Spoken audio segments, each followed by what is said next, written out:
Assalamualaikum mga kaupa, andito na naman tayo sa Camp Crame.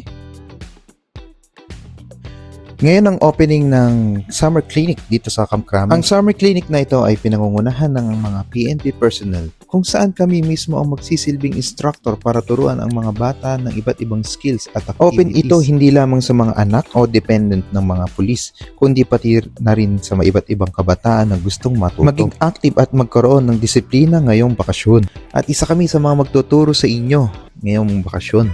Ayan, mga nagpopogian, Tayo at enjoy natin ang sports na ating pinili.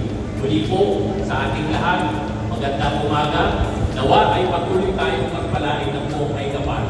Malugod namin kayong tinatanggap sa Summer Sports Training and Recreational Program 2026. At sa uwi na, piliin natin maging mabuting tao. Maraming po salamat.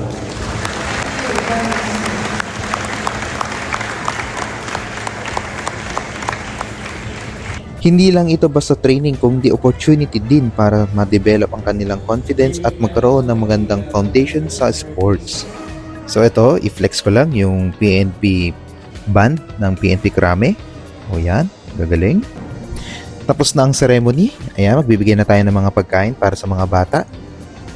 At ito pa, makikita nyo, yan, yung mga giveaways na yan. At meron din tayong mga bola, papamigay din mamaya yan sa mga sports nila. After kumain ng mga bata, ayan, kanya-kanyang tawag na sa mga kanya-kanyang sports. Ito, flex ko lang itong body ko na may hawak ng karate to sign. Yun. Good. At ito ang ating mga tuturuan mga kabataan. May elementary, may high school, at ito ang ating Sensei Jerby. Kung gusto nyo pang makakita ng update sa aming summer clinic, make sure naka-follow kayo sa page ko. Peace out.